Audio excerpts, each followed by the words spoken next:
Para sahabat, saya hanya bisa ngomong setunting, nggak bisa ngomong yang lain. Ini saya kira menarik, penting. Belum lama ini Presiden itu melabrak stunting, proyek stunting, mengecek di Kemendagri. Ada biaya 10 miliar, yang 2 miliar itu diberikan pada target, yang dilabeli setunting. Kemudian yang 3 miliar itu untuk perjalanan dinas. Lalu yang 3 miliar lagi untuk rapat-rapat. Lalu yang lainnya untuk lain-lain. Ya.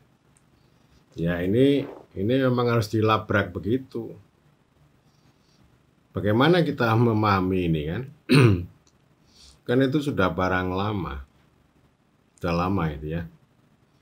Kalau istilah saya ini ya itu mengatasi stunting dengan cara stunting untuk mengawetkan setunting.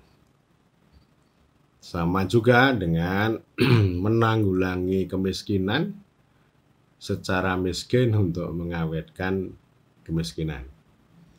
Nah, itu kan proyek begitu ya. Itu proyek itu kayak begitu. Jadi proyek itu di satu sisi menjadi nafkah ya, dibungkus dengan rasionalitas teknokratik yang hebat-hebat ya. Pokoknya luar biasa lah. Termasuk stunting itu ya. Itu kan indikatornya luar biasa, nanti rigid, juklak, jenisnya luar biasa itu. Itu namanya industri itu. Jadi ada mereknya, ada pabriknya, kemudian ada perangkatnya, ada modulnya, ada pelatihannya, wah lengkap lah. Itu sama dengan kemiskinan juga diperlakukan semacam itu. Jadi industri bagi diri mereka sendiri. Tetapi dia akan menjadi kekuasaan bagi pihak lain. Misalnya desa ini ditarget untuk mengurus stunting. Ya. Harus begini, harus begitu ya. Wah, itu namanya kekuasaan. Yang mendikte, yang mendefinisikan, yang mengendalikan, yang menyuruh, yang mengatur, menarget, itu namanya kekuasaan. Kekuasaan yang maksudnya produktif tetapi kontraproduktif. Ya saya kan sering tanya, itu kalau orang stunting dikasih duit dari desa 80.000 itu sampai di mana? Ya nggak sampai di mana-mana. Kita yang penting kan menjalankan perintah.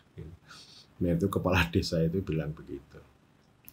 Ya, tapi stunting bagi kepala desa jadi kekuasaan. Mereka resisten sebenarnya. Ini sebenarnya bukan urusan kami, tapi dipaksa oleh atas nama proyek nasional. Ya. Jadi proyek nasional itu luar biasa itu. Jadi bisa menjadi proyek industri bagi pemikir ini ya. Tapi kekuasaan bagi pihak lain. Dan itu lebih parah lagi memang ini namanya merek itu ya. Stunting ini kan merek ini. Merek itu kan barang impor. Merek banyak banget lah merek-merek impor yang kemudian dipakai dijadikan proyek dan industri sekaligus kekuasaan. Entah itu stunting, kemiskinan, kemudian juga SDGs, smart government, smart village, banyak. Dan ini orang lalu sibuk ngomong kayak gitu itu. Jadi nggak sibuk ngomong tentang pelayanan dan perlindungan, tidak sibuk berbicara tentang kemakmuran, tapi sibuk ngomong merek-merek dagang itu yang kemudian dijadikan industri bagi mereka, tetapi sebenarnya tidak berguna untuk rakyat. Ya gunanya untuk pertunjukan angka-angka aja. Nanti akan ada report. Nah, laporannya sekian ya. Padahal kalau di bawah ya nyampe kemana uang 80.000 itu nggak sampai kemana-mana. Sebulan, Bung. Ya. Jadi ya begitulah. Jadi ini merek dagang ini kan impor, dan nanti impor itu lalu yang terjadi adalah parasitisme. Parasitisme itu tadi. Ini yang gede itu kan Negara Kesatuan Republik Indonesia. Yang kecil bernama desa. Itu yang gede itu ditempeli macam-macam itu. Itu parasit itu. Entah itu stunting dan lain-lain itu menjadi parasit.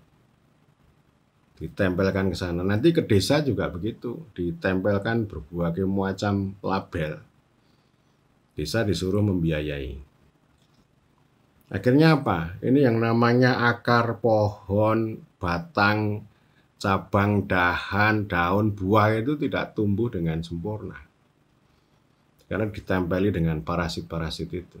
Jadi menurut saya ini stunting ini parasit. Ya. Jadi artinya kan kita harus berpikir beyond ya. Kualitas hidup manusia itu memang harus kita perhatikan. Ada kualitas hidup, ada human interest, ada human achievement itu yang memang harus kita jadikan dasar. Bukan dengan pendekatan proyek semacam itu dan untuk mencapai menangani human interest atau human achievement ini kan itulah mekanisme pemerintahan kalau kita mengikuti konstitusi. Entah itu dengan mencerdaskan kehidupan bangsa, kesejahteraan umum, program-program, bukan program ya apa namanya, agenda untuk keadilan kemakmuran itu yang dijalankan. Dan kita juga tidak heran yang namanya mengapa ini yang 3 miliar untuk perjalanan dinas lalu untuk rapat, yaitu selain proyek dan industri, ya memang kita ini dari dulu watak negara pegawai ini belum hilang ya. Jadi negara itu adalah pegawai adalah negara, bukan negara hukum dalam arti yang sebenarnya. Jadi ya pegawai ini yang memiliki negara, menikmati negara, menjalankan negara, sekaligus juga memanfaatkan negara untuk kehidupan pribadinya. Memang tidak salah orang bekerja lalu memperoleh kehormatan gaji gitu ya. Tapi kan ini cari-cari ini ya, jadi gajinya memang rendah, tetapi kalau kita lihat ya itu nggak menarik kalau dengan pola 2 miliar, 3 miliar tadi ya, itu nggak menarik. Jadi ini kita tidak menyaksikan negara dalam arti yang sebenarnya. Yang ada adalah para pegawai tadi yang memanfaatkan negara untuk kepentingan mereka sendiri dan organisasi birokrasinya itu. Ya, birokrasi selalu cenderung untuk otonom, menciptakan otonomi. Itu tidak akan menjalankan perintah presiden. Presiden sudah bolak-balik menjalankan perintah. Kalau presiden kasih perintah yang kira-kira berat, mereka mengeluh. Birokrasi selalu maximizing organisasi, memaksimalkan personel, memaksimalkan anggaran. Ya tadi ya 3 miliar itu namanya maximizing mereka. Akan sibuk dengan diri mereka sendiri, yang belum tentu ada gunanya untuk orang-orang yang dicap sebagai stunting. Tidak ada. Nanti yang stunting itu ya nanti soal kinerja dan sebagainya itu ya pakai angka-angka aja, indikator angka itu. Nah, ini namanya kan teknokrasi ya. Supaya mereka tidak dianggap bodoh ya pakai teknokrasi, pakai keahlian itu. Ya, jadi sudah lama ini, dulu tahun 2008 ini namanya Heather Sutherland ini, sejarawan ya, yang dulu menulis munculnya elit birokrasi di ini ya, cikal bakal negeri kita ini ya. Jadi dia tidak melihat negara dalam arti yang sebenarnya, tapi hanya aparat tadi, kumpulan aparat. Dan itu kan bisa kita lihat ya, kalau sekarang udah mending ya, ada namanya kalau dulu HI, Askes untuk para pegawai ya.